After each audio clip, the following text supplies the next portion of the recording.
안녕하세요. 결혼한 지 2년 된 30대 초반의 여자입니다. 사연을 들을 때마다 설마 이런 일이 정말로 있겠어? 그런 생각을 했었는데 제가 사연의 주인공이 될 줄은 상상도 못했습니다. 지금도 실감이 나질 않네요. 저희 부부한테도 애가 있었다면 이혼은 피할 수 있었을까요? 무슨 일만 있으면 애가 없어서 그렇다면 애를 낳으라던 사람들에게 묻고 싶습니다. 이혼을 해야 할 상황인데 애 때문에 어쩔 수 없이 참고 살면 똑똑한 여자인가요? 아니면 거지같이 살게 될지라도 남편과 이혼하고 애를 데리고 나와 살아야 하나요? 하긴 제가 이런 고민은 뭐하러 하나요? 저는 어차피 애도 없고 이러나 저러나 이미 이혼했으니까 아무래도 상관없지요. 제가 이혼하게 된 건 시어머니 때문입니다. 신우도 원인이라면 원인이고요. 하지만 가장 큰 원인은 아무리 부정하려 해봐도 결국은 남편이었네요. 남편이 처음부터 저를 속이지 않았더라면, 더 늦기 전에 남편으로서 자기 역할만이라도 똑바로 해줬더라면, 저와 어머님 사이에서 중심만 잘 잡아줬더라면, 정말이지 뭐라도 좀 저를 위해 노력하는 모습을 보여줬다면, 제가 이렇게 이혼까지 생각하지는 않았을 거예요. 살다 보면 다 지나갈 일이다. 그렇게 생각하고 참았을 겁니다. 제 성격이 원래 긍정적이라서 매사 좋은 게 좋은 거라고 생각하려는 편이거든요. 그리고 또 인생이란 게 당장 해결되지 않으면 큰일 날 것 같은 것들도 나중에 돌아보면 별일 아니었고, 그렇잖아요. 지인의 소개로 4살 연상의 남편을 만났어요. 남편은 회사를 다니는 평범한 직장인이었고, 저는 복지센터에서 일하는 공무원이었습니다. 둘 다 홍기가 찬 30대였기 때문에 처음부터 가벼운 연애 상대가 아닌 결혼을 전제로 한 진지한 만남이었어요. 만나보니까 성격도 제법 잘 맞고 말도 잘 통하더라고요. 양가의 축복 아래 사귄 지 1년 만에 결혼하게 되었습니다. 재정 상황은 결혼 이야기가 나왔을 때 서로 깔끔하게 공개했습니다. 남편은 모아둔 돈은 한 7천 정도 있었고 연봉은 5천대로 이것저것 빼고 나면 실제로는 350에서 400 사이 왔다 갔다 한다고 했어요. 저는 대학교 졸업 후 직장 생활을 4년 정도 하다가 얼마 전 공무원으로 방향을 틀었기 때문에 모아둔 돈은 4천 정도 있었습니다. 거기에 친정에서 결혼한다고 하니까 5천을 보태주셨어요. 그리고 아시다시피 공무원이 워낙 박봉이라서 실수령액은 남편의 반 정도밖에 안 됩니다. 그래도 계산해보면 남편한테 처지는 상황은 아니었어요. 시댁이 아무런 도움도 안 주셨거든요. 대신 저도 예단은 안 했습니다. 아무튼 남편 돈에 제가 모은 돈 그리고 친정 부모님이 보태주신 돈까지 합해서 집뿐만 아니라 결혼하고 혼수까지 해결하니까 엄청 빠듯했어요. 그래도 대출 안 받고 시작하려고 정말 애를 많이 썼습니다. 취향보다는 가격을 따져가면서 알뜰살뜰하게 시작했어요. 이렇게 하면 좋은 날이 더 빨리 올 줄 알았지요. 그런데 결혼한 지 2년 만에 이혼이라니 씁쓸하고 착잡한 심정입니다. 많은 젊은 부부들처럼 저희도 신혼생활을 1, 2년 정도 즐긴 후에 아이를 가지려고 했어요. 적어도 저는 그렇게 생각했어요. 공무원 된 지 얼마 되지도 않았는데 출산휴가에 육아휴직 쓰는 것도 좀 눈치 보여서 3년차 혹은 그 이상 되면 써야겠다는 계산도 있었고요. 그런데 결혼식을 올리고 얼마 지나지 않아서부터 어머님께서 시도 때도 없이 아이는 언제 가질 거냐고 물어보셨습니다. 처음에는 솔직히 말씀드렸지요. 1, 2년 후로 생각하고 있다고요. 그러자 어머님께서는 여자 나이가 많으면 건강한 애를 못 낳는다며 하루라도 빨리 가지라고 성하셨습니다. 제 나이 만으로 30이었고 남편은 만으로 34이었어요. 그런데도 자꾸 제 나이를 가지고 그런 식으로 말씀하셨기에 스트레스가 이만저만이 아니었습니다. 결국 계획을 수정해서 생기는 대로 낳아야겠다고 생각했어요. 직장에서 눈치를 봐야 할 걸 생각하면 걱정이 앞섰지만 이때만 해도 이렇게 하는 게 자식된 도리라고 믿었습니다. 사실 계획을 수정하기 전에 처음에는 남편에게 도움을 요청했어요. 어머님께 잘 좀 말씀드려달라고요. 하지만 남편은 저더러 적당히 맞춰주고 말라더군요. 설득해볼게요. 노력해볼게요. 그러면서 살살 어머님을 구슬리라고요. 하지만 애석하게도 저는 그런 넉살도 애교도 없는 사람입니다. 낯도 가리고요. 무엇보다도 어른한테 이렇게 표현해도 될지 모르겠지만 어머님은 말씀하실 때 생각을 안 하시는 분 같습니다. 상대 기분은 안중에도 없으시고 당신이 하고 싶은 말은 어떻게든 다 하셔야 직성이 풀리시는 분이에요. 그런 어머님께 말 그대로 해해거리라니 저에게는 너무 힘든 일이었어요. 게다가 남편은 아이를 만드는 데 있어서 그다지 협조적이지 않았습니다. 심지어 어떨 때는 잠자리를 해야 하는 날인데도 피할 때도 있었어요. 그런 일들이 반복되다 보니 별의별 생각이 다 들더라고요. 밖에 여자가 생긴 건지 아니면 어디 숨겨놓은 애라도 있는 건지. 하지만 이게 제가 남편과 이혼을 결심하게 된 결정적인 이유는 아닙니다. 사건이 터진 날은 어머님 생신이었어요. 원래는 축하도 드릴 겸 외식을 하기로 되어 있었습니다. 그런데 어머님께서 갑자기 밖에 나갈 기분이 아니라면서 모두 집으로 모이라고 하셨어요. 약속 시간까지는 1시간도 남지 않은 상황이었기에 당황스러웠지만 별 수 없었지요.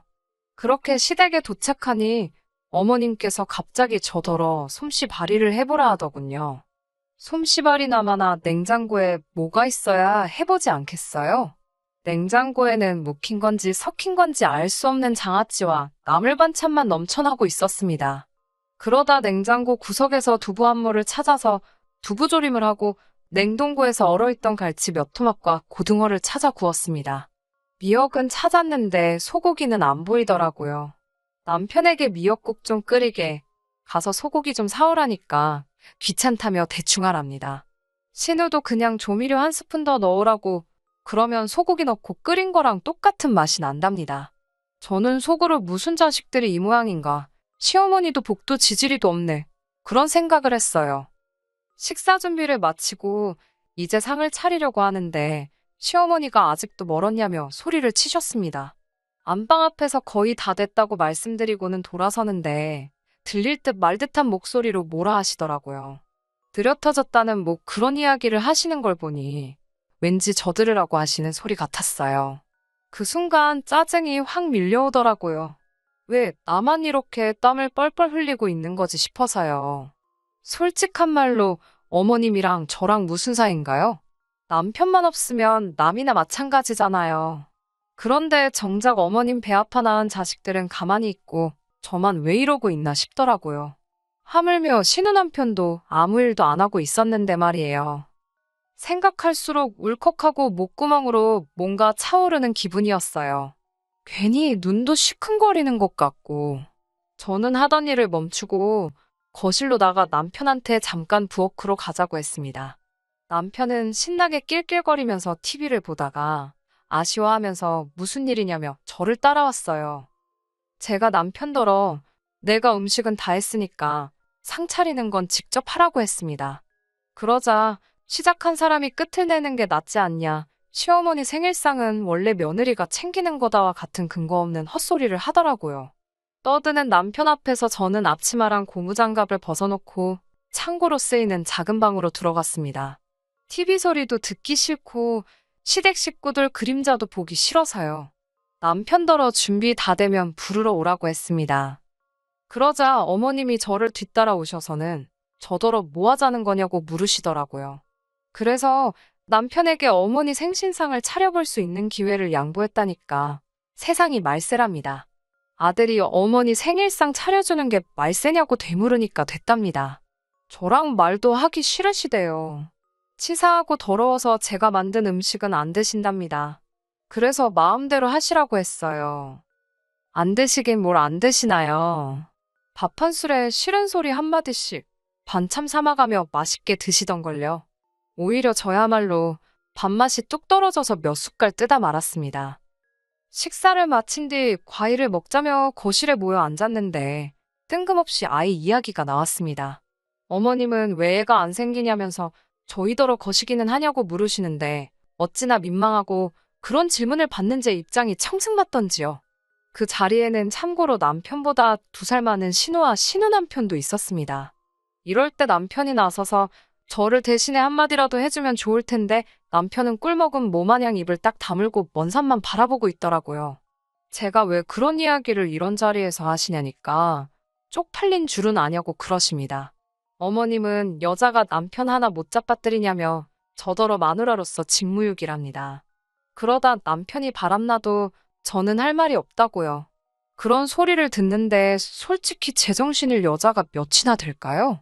손발이 부들부들 떨리더라고요. 정말이지 신우 남편 앞에서 진짜 못 보일 꼴 보일까 싶어서 먼저 가보겠다 하고 일어섰습니다. 뒤도 안 돌아보고 나오는데 남편이 그러고 가면 어떡하냐며 저를 잡더라고요. 제 뒤통수에다 대고 어머님께서 며느리가 당신을 무시한다며 아까부터 제가 삐딱선을 타는 것 같더니 저것 보라고 시애미 알기를 뭐같이 안다며 나오지도 않는 눈물을 쥐어짜내는 생쇼를 하고 계시더군요. 그제서야 이 집구석에서 내가 뭘 하고 있는 건가 정신이 번쩍 들었습니다. 제가 그동안 헛짓거리하고 있었다는 걸요. 집에 돌아오고 얼마 지나지 않아 남편, 신우 그리고 시어머니까지 다 몰려왔더라고요. 저 하나 상대하겠다고 다들 몰려온 거 보니 황당하다 못해 웃기던걸요. 현관을 열기가 무섭게 시어머니는 어떻게 당신 사위가 보고 있는데 며느리가 그러고 나갈 수가 있냐면서 괘씸하다고 당장 무릎 꿇고 빌랍니다. 그러면 이번 한 번만은 봐주신다면서요. 그러자 신우가 저를 잡아 끌고 베란다로 가더니 그냥 사과 좀 해달랍니다. 자기 어머니 성질 알지 않냐면서 그냥 맞춰드리래요. 신우 남편도 오늘 있었던 일에 대해서 크게 생각하지 않을 거라면서 너무 신경 쓰지 말라면서요. 형님이야 친어머니니까 그냥 맞춰드리는 게 될지 몰라도 저는 아니라고 딱 잘라 거절했습니다. 저는 잘못한 거 전혀 없고 오히려 사과는 제가 받아야 할 판이라고요.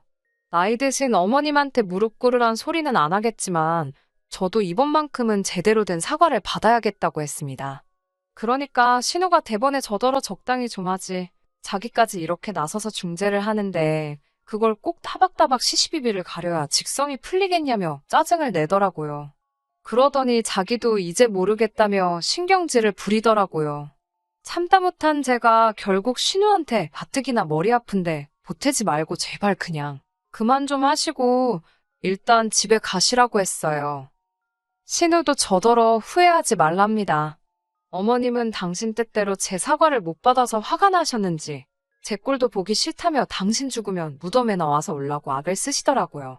제 꼴도 보기 싫으시다는데 제가 왜 어머님 무덤에 가서 우냐고 하니까 남편이 적당히 하고 이쯤 했으면 그냥 져드리지 평소답지 않게 왜 자꾸 말대꾸를 하냐고 그러더군요. 이때까지 말 못하는 모마냥 가만히 있다가 꼴랑 한마디 한 게 말대꾸 왜 하냐고?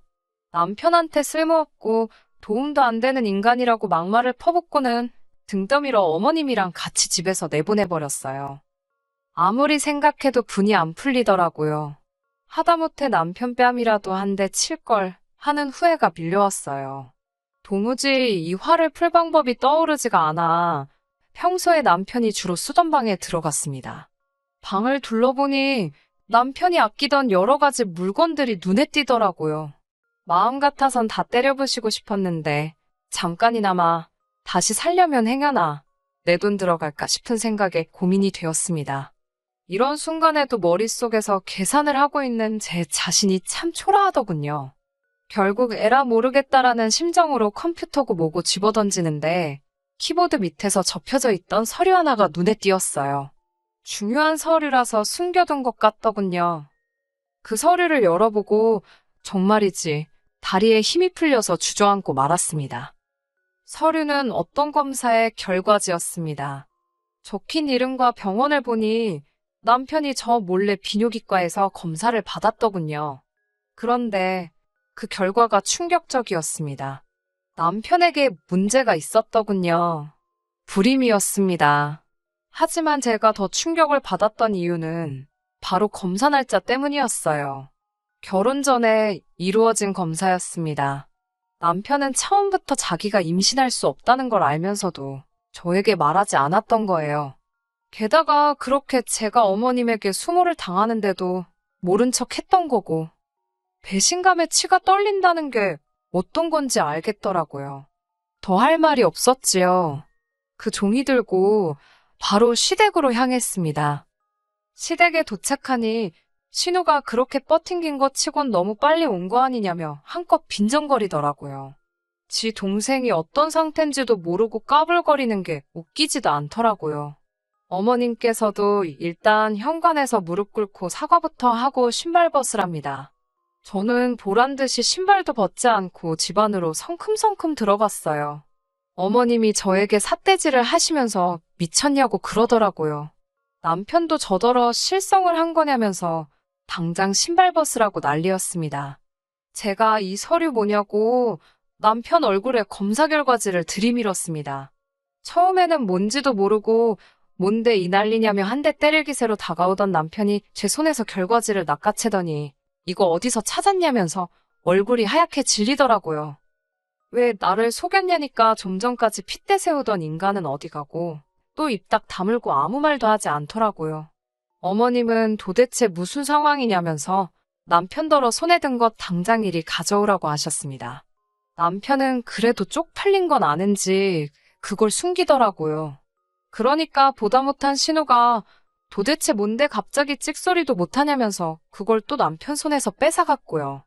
평소에도 눈이 나빠서 돋보기 같은 걸 쓰고 다니는 신우가 자기 눈을 못 믿겠다는 듯 몇 번이고 돋보기를 섰다 벗었다 하면서 결과지를 들여다보더니 이거 진짜냐고 남편한테 물었어요. 남편은 말없이 고개만 끄덕이고요. 신우가 미쳤다고 숨길 걸 숨겨야지 제정신이냐며 남편 등짝을 몇 번이고 내려치더라고요. 그때 어머님께서 답답해 죽는 꼴 보려고 하냐면서 빨리 말 안 할 거냐고 다시 한번 소리를 치셨습니다. 그제서야 남편이 사실은 자기가 불임이라면서 어머님한테 죄송하다고 그러더라고요. 어떻게 말을 꺼내야 할지 몰라서 하루 이틀 미루다가 보니까 어느새 결혼식장이었다면서요. 어머님은 그럴 리가 없다면서 제가 다 조작한 거랍니다. 남편이 자기 입으로 자기가 불임이 맞다고 하는데도 조용히 하라면서 이게 다 제가 남편을 조종하고 있는 거라며 말도 안 된답니다. 우리 집 3대 독자가 불임일 리가 없다면서요. 아니, 요즘 같은 세상에도 몇 대 독자를 따지나요? 아무튼 저는 남편에게 이혼하자고 했습니다. 불임 사실을 숨기다니 게다가 어머님의 폭언까지 이건 명백히 사기 결혼이고 이혼 사유가 충분하다고요.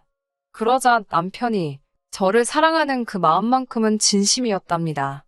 언젠가는 꼭 고백하려고 했다면서 이제 모두가 알게 되었으니 입양도 생각해볼 수 있지 않겠냐면서 같이 노력해보자고 하더군요. 사람이 뻔뻔해도 정도가 있지. 뚫린 입이라고 아무 말이나 떠드는구나 싶은 게 가관이었어요.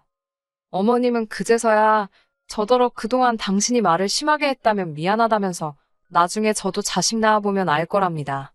부모 마음이 다 그렇대요. 도대체 무슨 말씀을 하시는 건지 지금 저더러 어디 가서 하나 낳아보라는 말씀이냐고 빈정거렸습니다. 아무래도 그동안 당한 게 쌓여있다 보니 말 한마디도 곱게 안 나가더라고요. 어머님도 그제서야 아차 싶으셨는지 한숨만 푹푹 내쉬더라고요. 이후로 남편이 매달리고 어머님이랑 신우가 절 설득하려고 어설프게 친한 척하고 그러는 일도 있긴 했지만 결과적으로 이혼했습니다. 결혼 생활이 길지 않았던 탓에 위자료는 2천만 원을 받았네요. 그동안 받았던 정신적 고통에 비하면 너무나 부족한 금액이었지만 지금이라도 진흙탕에서 발 뺐다 생각하면 다행이다 싶어요. 그런데 얼마 뒤 신우 남편에게서 연락이 왔습니다. 너무 뜬금없는 연락이라서 받을까 말까 고민하다 받았어요. 그런데 그쪽도 이혼 소송을 시작했다면서 저에게 몇 가지 질문이 있어서 전화를 했다고 하더라고요. 무슨 일인가 하니 신우 남편이 제 상황을 보고는 뭔가 기분이 찜찜하더랍니다. 신우네는 결혼한 지 5년이 넘어가는데도 애가 안 생기고 있었거든요. 그런데 신우 남편은 부모가 없어요.